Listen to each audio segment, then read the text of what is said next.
We spend hours deciding what to buy, but there's a split-second decision that can make or break a sale.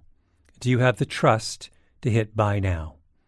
Agentic commerce is testing that moment more than ever. And that's where PayPal comes in. With 25 years of checkouts, 400 million consumer accounts globally, and the benefit of purchase and seller protection, all of which make sure wherever a purchase starts, it ends with trust. Built for payments, growth, and agentic. PayPal Open, built for all business. Visit paypalopen.com. Purchase and seller protections on eligible transactions only. Terms apply. See paypal.com/risk-management for details. Liberty was never just a word.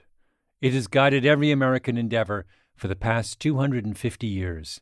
And now it takes form in a new way. The 2026 Semi-Quincentennial Coin and Medal Program from the United States Mint celebrates the founding ideals that have long shaped our coinage. Available 1 year only, this historic collection features new coin designs, limited edition releases, and reissues. Shop new official coins at usmint.gov/semiq. That's usmint.gov/SEMIQ. Whatever your goal, trade, show, giveaways, client gifts, or team gear, 4imprint has the promo products to match. With thousands of options, from apparel and drinkware to tech and totes, it's easy to find the right fit for your brand and budget, with standout choices at every price point. And with their 360-degree guarantee, you can be 4imprint certain your order will show up just right on time. Explore more at 4imprint.com. 4imprint, for certain.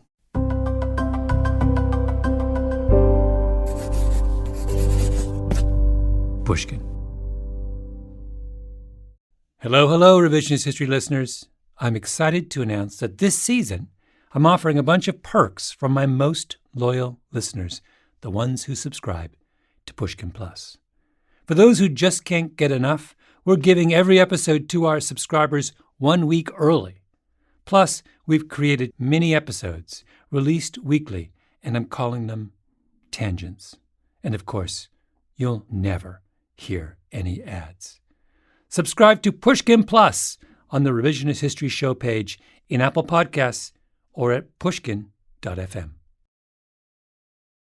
Deep into the preparation of Season 7 of Revisionist History, one bitterly cold day, I sent my producers Lee Mengistu and Eloise Linton on special assignment. Fly to Detroit, rent a car, go north on I-94 for a stretch, then turn right off the freeway on the Fred Moore Highway and drive all the way to the banks of the St. Clair River, where they will come upon a factory. This is a dumb question. Is it like high security? Oh, no. Well, it's not high security, but we did have to really put on a lot of gear to get it in there for food safety reasons. You wearing like hard hats, reflective jackets? Were you wearing like industrial footwear? Not footwear, but we had to wear gloves. So we were wearing gloves, caps for our hair. That didn't really work for either of us. Not at all. I wanted to understand an experiment, one of the most important experiments of our modern era, one that's been all but forgotten. And, crucially, for my own selfish purposes, I wanted them to take a taste test. I'm gonna close my eyes. So we had a couple of paper plates in front of us, and then a spoon, and then we would spoon a little bit of it into our hands and then taste it from there. I will say that I took way too much. It was overwhelming, for sure. Okay. Guess I'll put too little. Okay. This one first. Okay. Oh, That's strong, yeah. wow. Yeah, right. You weren't blinded. But you didn't know which was which. So you have two little plates in front of you. Could they tell the difference? Yes. The insiders at the factory know the difference. The rest of us, not so much. My name is Malcolm Gladwell. You're listening to Revisionist History, my podcast about things overlooked and misunderstood. This is part 2 of our investigation of magic wand experiments, impossible experiments that could only be done if we waved a magic wand. In this episode, you'll hear my magic wand. By way of a journey from the banks of the St. Clair River to the tallest mountains in Europe, on to India, and then Ohio.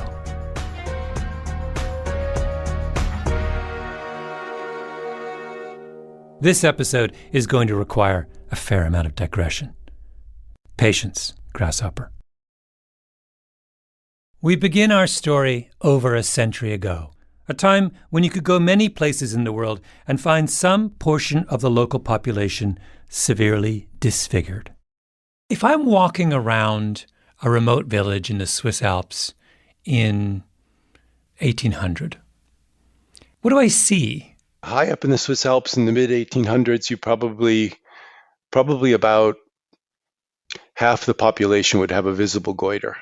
I'm talking with Michael Zimmerman, University of Zurich, about goiters, a swelling on the neck right in front of the larynx.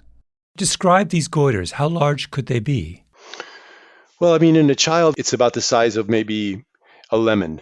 But the older women, particularly the ones who'd had repeated pregnancies, and would have large multinodular goiters, they can be the size of a volleyball. They can... A volleyball? Yeah, sure. They can compress the trachea, make it difficult to breathe or swallow. They can really be massive. Some portion of the population with goiters had a related condition, what used to be called cretinism. So in children, for example, they don't grow normally, so they're very short. They have characteristic facial features. They have very dry skin, very dry hair. They move very slowly. Their temperature regulation is very poor. They become cold very easily. And then classically, it's associated with, cognitive impairment and also deaf mutism. And it's not reversible.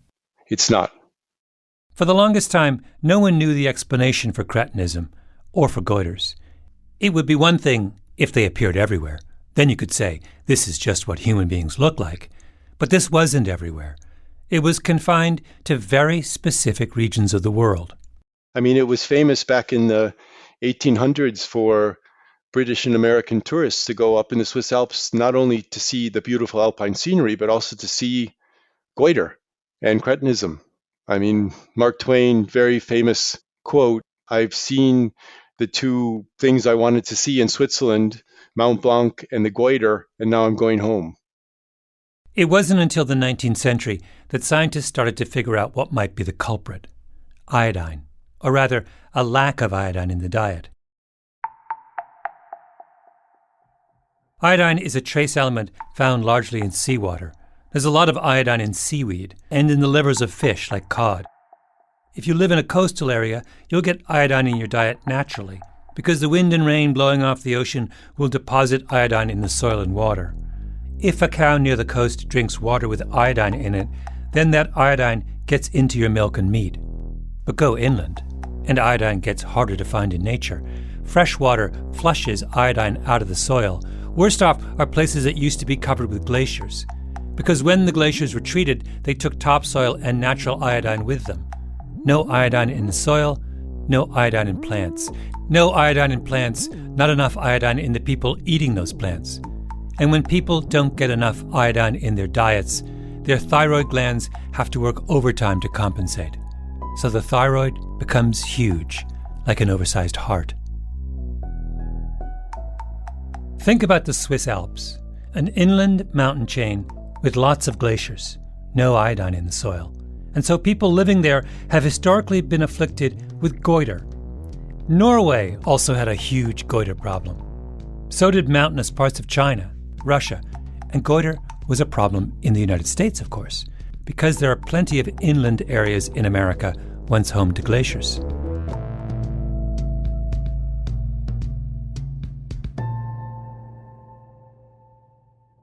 There's a book published in the 1920s called Defects Found in Drafted Men, which is simply a compendium of the physicals conducted by the U.S. Army on draftees during the First World War.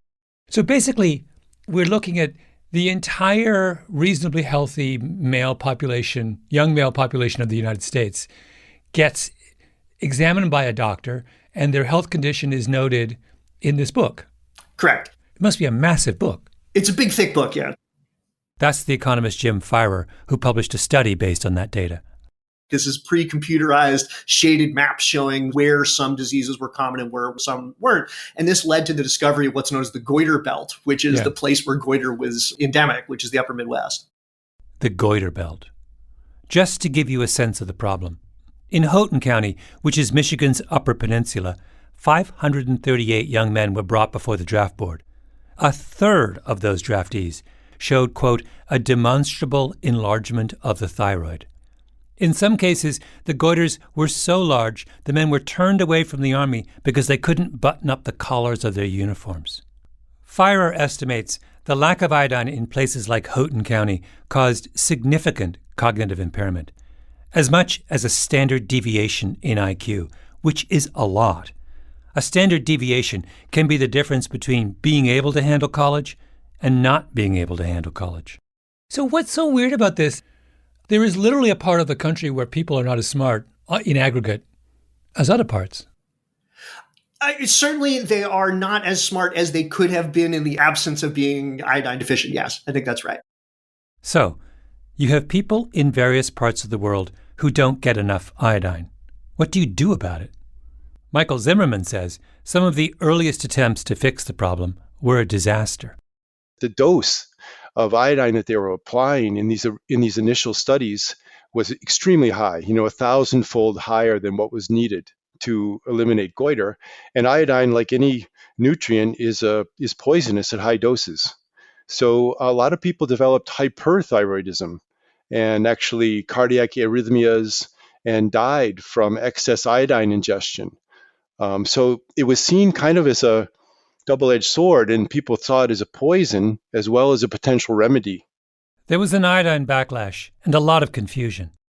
Like, was iodine a treatment for goiter, the way aspirin is a treatment for headache, something you gave once and it solved the problem? Or was it a supplement? Was iodine something that people with goiter needed on a continuous basis? And if so, how much iodine would you need to give to people? How often? Starting at what age? And how would you give it to them? Did it matter? What the world needed was a proper experiment, careful, rigorous, controlled. And where did salvation finally come from? Akron, Ohio. Surely, at least if you are as old as I am, you remember the classic 1983 hit from Chrissie Hynde and the Pretenders, My City Was Gone. I went back to Ohio, but my city was gone. What city is she talking about? Not Cleveland, not swanky Columbus, not stuffy, well-fed Cincinnati. Akron, because Chrissie Hynde grew up in Akron. South Howard had disappeared. South Howard is the historic center of Old Akron. It got gutted in the 70s for an empty urban plaza. City had been pulled down, reduced to parking spaces. Hey, oh, where to go, Ohio? How many cities get dissed at such a high level by one of their favorite daughters? My friends, we're finally getting close to revealing my magic wand. Very close. And let me make one more promise. My magic wand will give Akron a shot at redemption.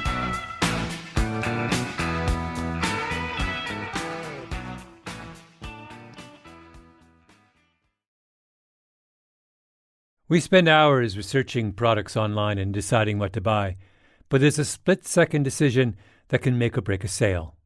Do you have the trust to hit the Buy Now button? The way we discover and compare things is evolving, happening faster and influenced by new forms of intelligent advice. But the underlying trust question doesn't go away. If anything, it's more important than ever. That's where PayPal comes in. For more than 25 years, they've been a trusted way to pay.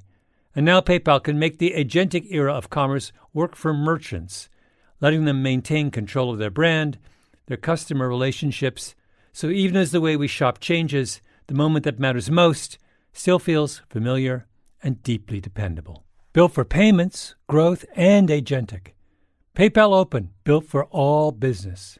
Visit paypalopen.com to get started. Purchase and seller protections on eligible transactions only. Terms apply. See paypal.com/risk-management for details. This show is sponsored by BetterHelp. BetterHelp's 2026 State of Stigma report surveyed 2,000 Americans and revealed that 85% of Americans believe getting support is wise, yet 74% say society discourages people from doing so. This makes no sense, right? If you have a toothache, society doesn't discourage you from seeing a dentist. If your car breaks down, society doesn't discourage you from seeing a mechanic. If your heart is literally broken, as in not functioning, society doesn't discourage you from seeing a cardiologist. But if your spirit is broken, if you're struggling with some burden, society says you don't deserve help. I think it's time to end this self-defeating contradiction. Your spirit is not less worthy of our concern than your heart or your teeth or your car. Which brings me back to BetterHelp. BetterHelp has quality therapists. They work according to a strict code of conduct and are fully licensed in the U.S. Don't let stigma stand in the way of support. Start therapy with BetterHelp. Sign up and get 10% off at betterhelp.com/Gladwell. That's betterhelp.com/Gladwell. Whether you're planning a big event, launching a new campaign, or just stocking up on team gear, finding the right promotional products makes all the difference. That's why so many brands turn to 4imprint. They offer thousands of options, from on-trend apparel and premium drinkware to tech, totes, and giveaways, so you'll find the right fit for any audience, purpose, or budget. You can customize it all: your logo, your message, your look, and many items come with no setup charge to help you save. And if you're really watching the bottom line, you'll find standout choices at every price point so you can make a real impact while staying on budget. Plus, you'll get expert help, fast turnaround times, and their 360-degree guarantee so you can be 4imprint certain your order will arrive on time and look exactly right. Whatever your goal, 4imprint makes it easy to find your perfect promo match. Explore the possibilities today at 4imprint.com. 4imprint, for certain. Before we go any further, a few words about my magic wand experiment. In the last episode, I gave several scientists a chance to wave a magic wand to create any experiment they wanted, without regard for the laws of nature or ethics. And then I pounded my chest and said that my magic wand would be the best of all. Why did I say that? Well, I'll tell you. Because all of the other magic wanders I spoke to were trying to solve big, weighty questions, existential questions, global questions. Me? I'm being super practical. Mine is news you can use. Mine is a subtle tweak on an experiment that already happened. An experiment conducted early in the 20th century by a brilliant young physician named David Marine. David Marine was born in Maryland and studied at Johns Hopkins School of Medicine. Then he went to do his residency at Lakeside Hospital in Cleveland in 1905. Cleveland, on the banks of Lake Erie, freshwater Lake Erie, one of the Great Lakes created by the Laurentide ice sheet 20,000 years ago. Cleveland, built on a landscape shaped by glaciers which stripped away the iodine as they retreated. Goiter country. According to the legend, he was walking to his first day of work and noticed that many of the women in the neighborhood and all of the dogs had a big goiter. That's Michael Zimmerman again. He studied David Marine's career. So when he was, went to work and he was asked, what would you like to work on in terms of your research focus here? He said, well, maybe I should work on the thyroid because it seems like there's a lot of thyroid disease around. In 1909, Marine gets called in by a local trout hatchery that's convinced their fish are suffering from a strange outbreak of cancer. All of the farmed fish have a big bulge right near their thyroid. Maureen tells them, that's not cancer. Your problem is you're feeding your fish chopped up pigs' hearts and livers. And the pigs of Ohio, which eat the iodine-deficient feedstocks of Ohio, have no iodine in them. Maureen tells them, feed the fish chopped up sea fish. The hatcheries follow his advice, and the fish goiters go away. In Ohio, David Maureen is Dr. Goiter. He spends a decade gathering evidence in the laboratory. Then, in 1917, Maureen goes to the Cleveland School Board and says, I'd like to do an experiment. Let me feed some iodine to your school children to see if I can get rid of goiter. And Cleveland says, no. Of course they say no. I mean, can you imagine this scenario? Iodine is, at this point, still considered a poison. The Food and Drug Administration wanted manufacturers of iodine to put a skull and crossbones on the package. And Maureen decides he only wants to dose girls with iodine, 5th grade and up, which surely must have seemed a little shady at the time. Imagine that your 12-year-old daughter comes home from school one day with a note from the teacher, asking for your permission to let little Janie take part in an experiment involving repeated doses of something widely considered a poison. But no worries, because it'll be done under the supervision of some guy from out east who's done a lot of work with trout. Let me just read to you from the instructions Maureen wrote out to teachers. Quote, a few of the pupils, after 2 or 3 days, may get what seems to be a slight cold in the head with nasal discharge and possibly, more rarely, the appearance of pimples or a slight rash on the body. It is nothing serious. End quote. So little Janie's going to come back home with a head cold and covered in pimples and a rash after being fed generous doses of a mysterious liquid. I mean, what would you say? You would say no thanks. Cleveland says no thanks. But Dr. Goiter has come too far to give up. So he drives 40 miles south to Akron and proposes the same idea to the Akron School Board. And Akron doesn't say no. Akron says yes. And it is in Akron that we get the first definitive proof that if you give iodine to people, goiter vanishes. How quickly did he see that improvement? He saw it in a matter of weeks. Wow. So Akron is this weirdly open-minded place, and Cleveland is this weirdly closed-minded place when it comes to one of the most significant scientific findings of the 20th century. I think what happened is he went over to Akron because the president of the Akron School District was also an alum of Johns Hopkins and said, what do you think? Shall we do this together? And the guy said, yeah, I trust you. The Akron iodine experiment changes the world. It's up there on the list of greatest public health breakthroughs in history. But that was more than a century ago. When I said I'd give Akron another shot at redemption, I was talking about now. This whole thing started one day when I was salting my pasta water. A light bulb went off inside my head, and I realized I, too, have a magic wand.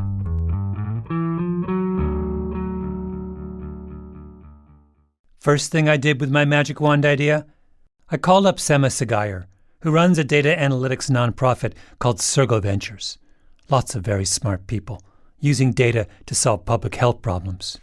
What do we not know about vaccine hesitancy? I think one interesting thing that we do not know is whether an injection actually matters. So I looked at a number of studies, and none of them actually explored whether the form of the vaccine matters. What she means by form is that there are plenty of ways to deliver a vaccine. One is by needle in a doctor's office, but you can give yourself a flu shot through an inhaler. And the same thing is being developed for a COVID vaccine. If we'd had the choice from day one of the pandemic to go needle or inhaler, which would have made the most sense? We don't know. Does the person who doesn't want to get vaccinated object to the concept of the vaccination or just the form? Sagayer said that her firm once did research in India looking at why people were skeptical about certain kinds of medical treatments. And so while this is in India, and I'm not suggesting that this may be true in the US, but it's some really interesting results in that in India, for example, anything in the form of a powder is least value from a medicinal perspective, whereas a pill is of higher value, an injection even higher value, and an IV even higher value. Are Westerners like Indians? Do we have an implied hierarchy when it comes to the form a medicine takes? We don't know. So it could be that for some people, a vaccine in the form of an inhaler may not be as valuable or perhaps as robust as an injection, for example. It's perception. Like, I don't want to use it because I can't imagine that inhaling a vaccine is going to work. That's the thinking. And I can actually sort of understand that intuitively there will be a lot of people, particularly enthusiasts, who will be like, no, give me the real, I want a little bit of pain. I want the real deal. Who knows where it's going if I'm just sniffing it? I mean, I'll be very honest, that's how I feel personally. Despite being a scientist and knowing that inhalers work, I would be like, I'd rather get an injection because my mental model of vaccinations are injections, right? Yeah. That's how vaccines have always been given. So this is what we know. We know that 24% of Americans are fearful of needles. That's an astonishingly high number, Emma. It is, yeah. So, are the hardcore vaccine skeptics, the people jumping up and down and saying COVID doesn't exist, really just scared of needles? Like, really scared of needles and don't want to admit it? Maybe. I mean, we see world-class athletes giving up millions of dollars in income because they refuse to get vaccinated. How on earth would a macho, testosterone-driven, manly man at the top of their sport admit that they just don't like the needle, even if they're given a lollipop afterwards, and even if the doctor distracts them with a puppet and says, "Look at the puppet"? Is this what it's really all about? We don't know. We don't know anything. And when you're faced with this many I don't knows, what do? An experiment, that's what.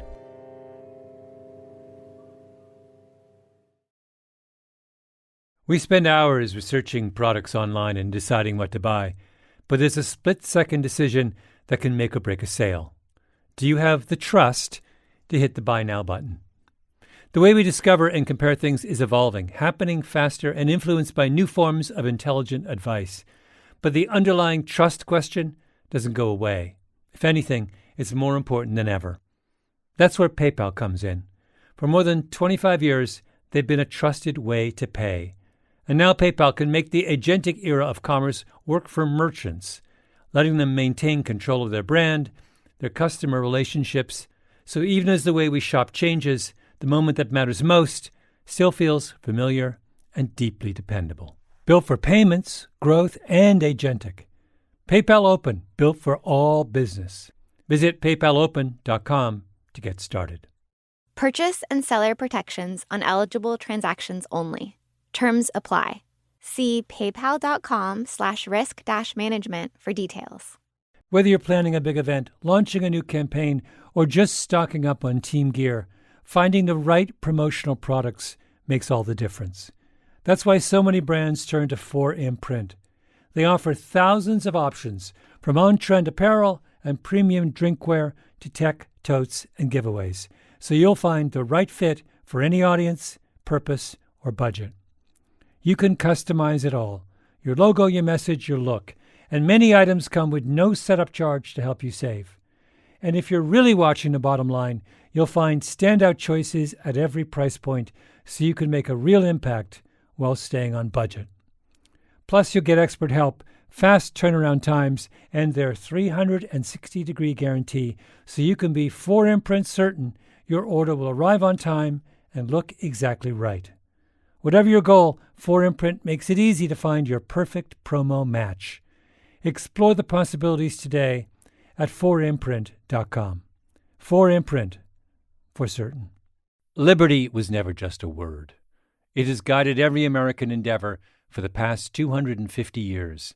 And now it takes form in a new way. The 2026 Semi-Quincentennial Coin and Medal Program from the United States Mint celebrates the founding ideals that have long shaped our coinage.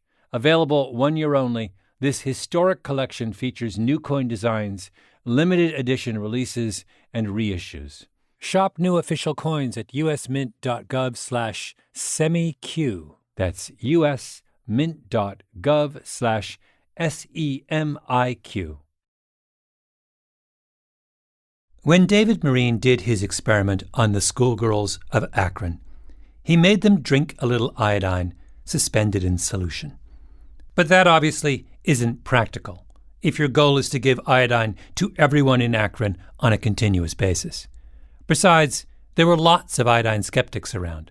Were they going to drink iodine straight up, day in, day out? Probably not. He needed a better solution. Why does everyone settle on salt as the appropriate agent for delivering iodine to the population? Yeah. Well, salt is, in a way, it's a very good food fortification vehicle, period. I mean, it's consumed by everybody in the population. Michael Zimmerman again. It's consumed in moderation. I mean, we eat too much salt, but no one can eat like 20 or 30 grams of salt in a day, right? It's a good vehicle for iodine because iodine is such a trace essential element where we just need micrograms per day. You can easily add it into a few grams of salt. So it just disappears in there and it's very stable. So if added to reasonable quality salt, it's stable as well.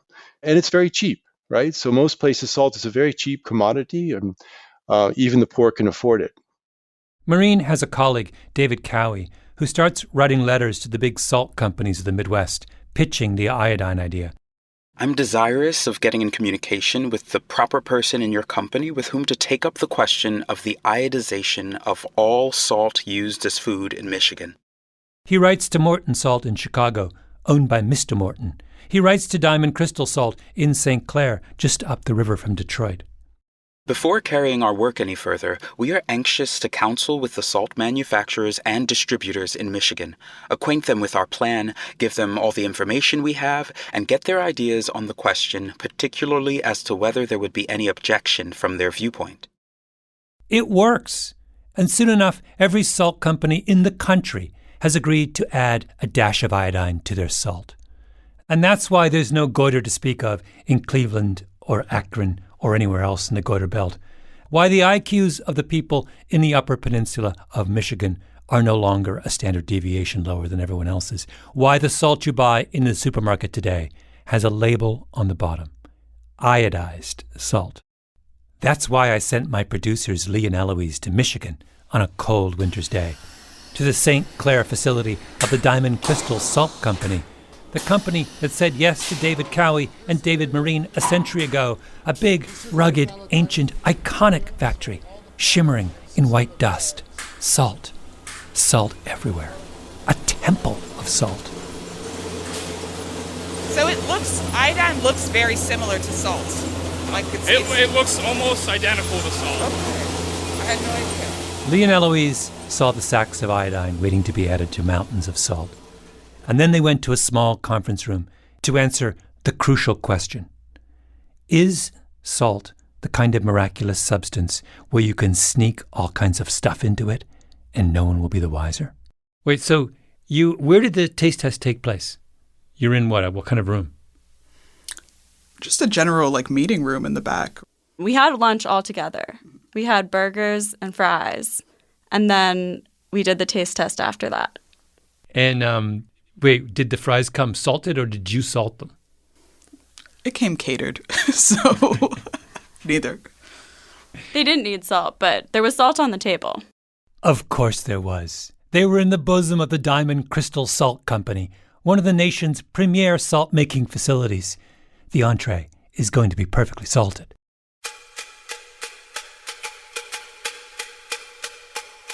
So, the real taste test. Diamond Crystal flew in its top salt specialist for the occasion. Lee and Eloise were presented with 2 paper plates of salt, one pure, one adulterated. Eloise and Lee each take a big breath, then a quick drink of water to cleanse the palate. I'm going to guess this one's iodine. The first one? Okay. What do you think? No. I have no idea. They taste exactly the same. Extremely salty. I still taste it.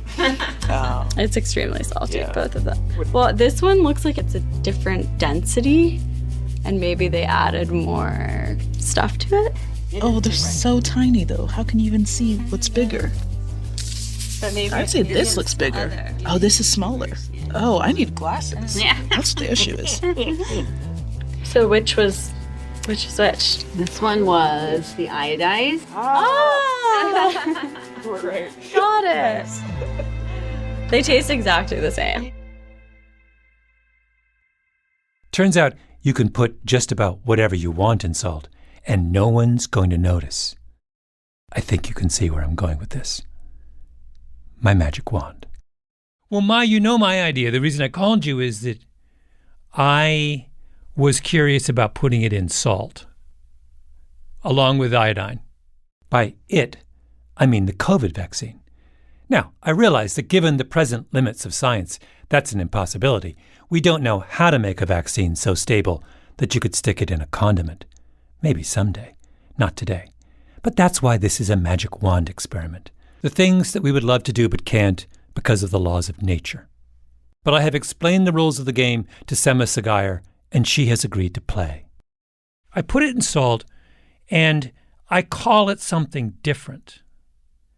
I say it's the anti-COVID supplement that I'm sticking in your salt. So we're not using the word vaccine at all, because vaccine for most people is associated with the thing that you get in a needle, right? So now we're saying, actually, no, it's just like iodine, or the niacin in your wheat or whatever. Is it niacin in wheat? I forget.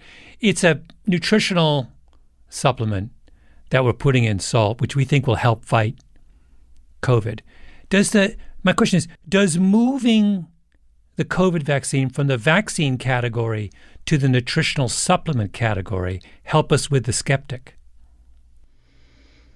So you're not calling it a vaccine. You're still tricking them in some ways, right? Because you're not giving them the full information. Yeah, let's take it for granted here. There's going to be some trickery, but I'm calling it. I'm just saying it's a supplement, and it just helps you fight COVID. Accurate, right? Sure, you've essentially reframed the product in a way that doesn't play into their beliefs that, the vaccine has microchips that are following them, is doing X. I think it could. So in other words, the threshold of resistance for something that you eat as part of your regular diet, this is what we'd like to find out. Is that lower than your threshold of resistance for something that is framed as a medical intervention? Mm-hmm.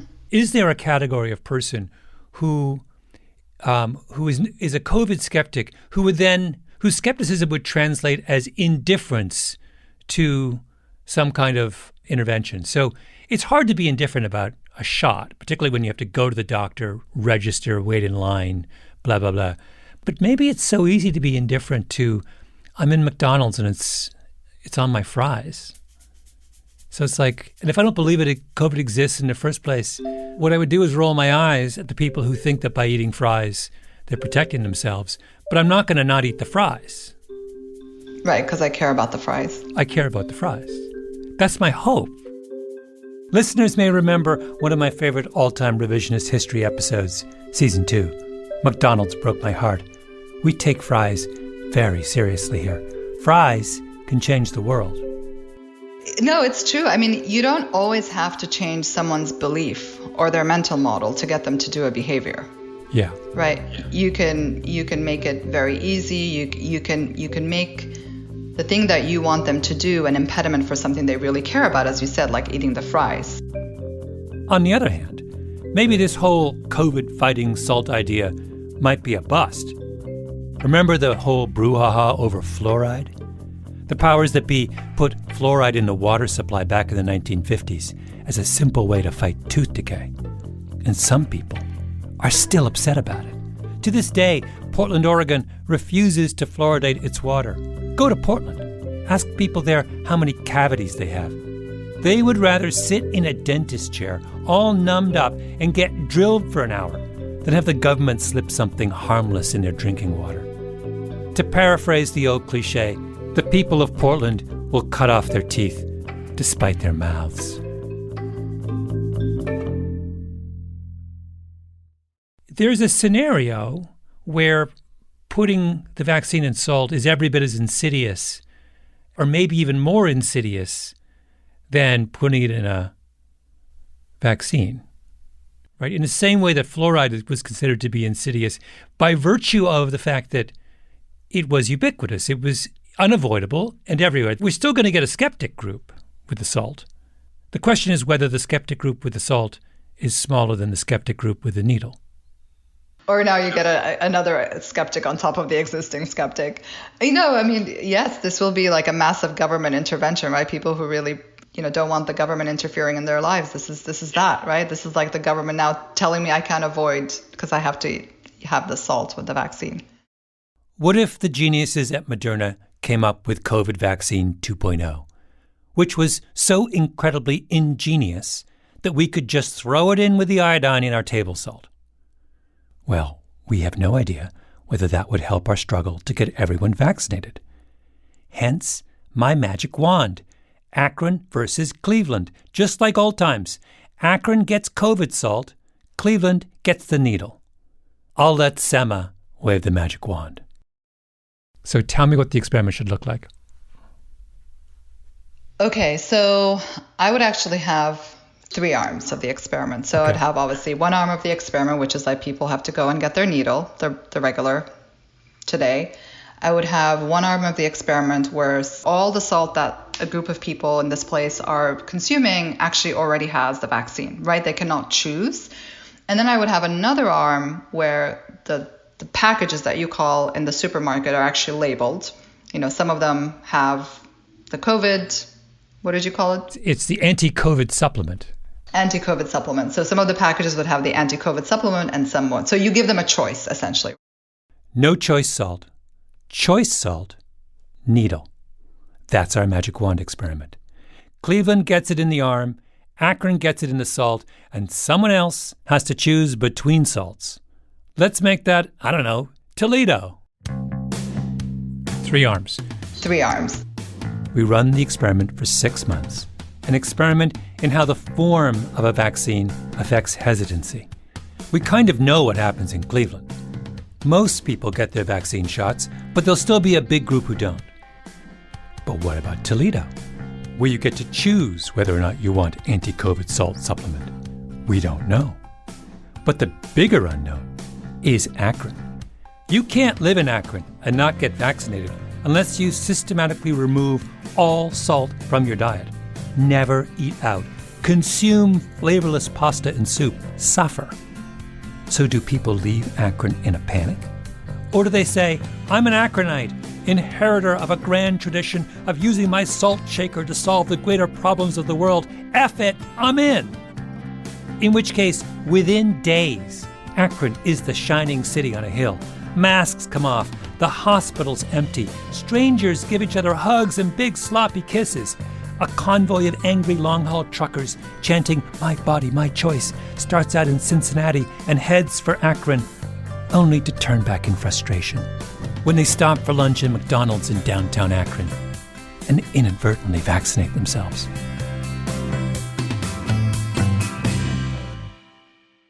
And soon people across this great country, from California to the New York Island, from the Redwood Forest to the Gulf Stream waters, would rise up and say with one voice, I'll have Akron salt with my fries.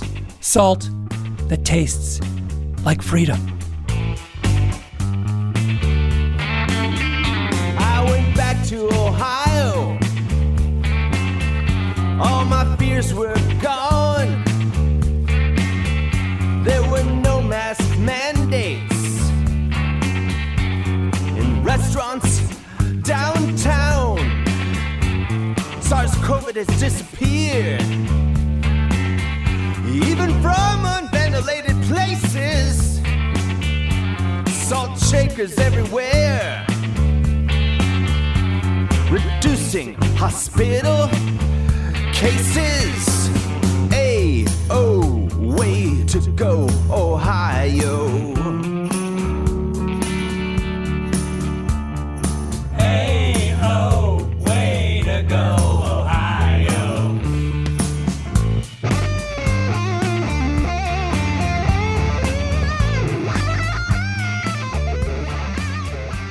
Revisionist History is produced by Eloise Linton, Lee Mengistu, and Jacob Smith, with Tally Emlin and Harrison V.J. Choi. Our editor is Julia Barton. Our executive producer is Mia LaBelle. Original scoring by Luis Guerra, mastering by Flawn Williams, and engineering by Nina Lawrence. Fact-checking by Keishel Williams. Oh, and special thanks to Dave Hill on vocals and guitar. Additional engineering by Eamon Drum and Jarosh Jovanovic at the Bridge Studios. Our voice actor was David Glover. Thanks also to the University Hospitals of Cleveland Archive and the folks who make diamond crystal salt at the Cargill Salt Plant. I'm Malcolm Gladwell.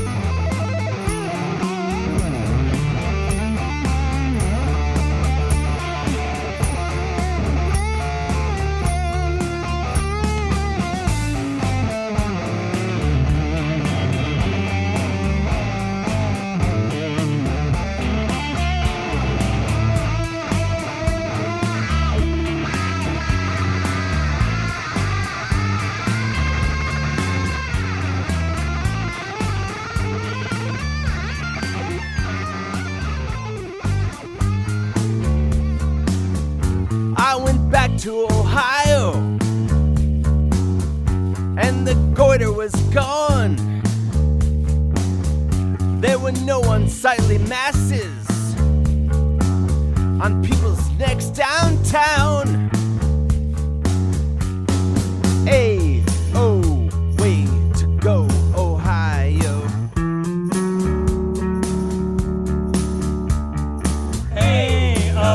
Way to go, Ohio.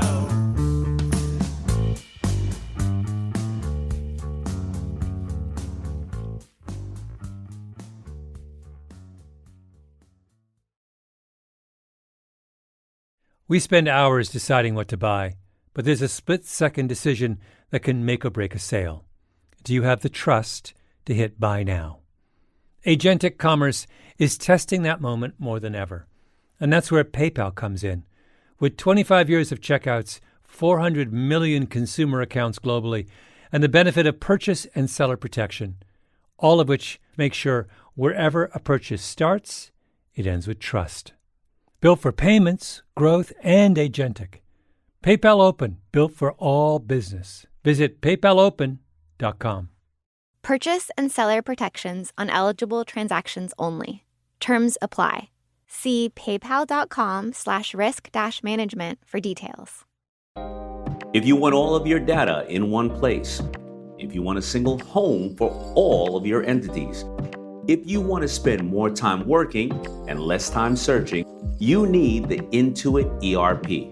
I know because I'm Damon John, and I run my growing business on Intuit Enterprise Suite, the AI native ERP that's powerful, painless, and proven. Learn more at intuit.com/ERP. A BetterHelp ad. Have you ever had so many tabs open that your computer starts slowing down? 10 for work, 5 for family, 1 for that thing you've been meaning to figure out. 20 more are running quietly in the background. Life can feel like that too. According to BetterHelp's 2026 State of Stigma report, 85% of Americans say getting support is a smart thing to do. Yet 74% say society still discourages people from asking for help. And more than 3 in 4 Americans reported symptoms of anxiety or depression in the past 2 weeks. Therapy can help you sort through what's taking up space and attention. With BetterHelp, you can connect with a licensed therapist online on your schedule.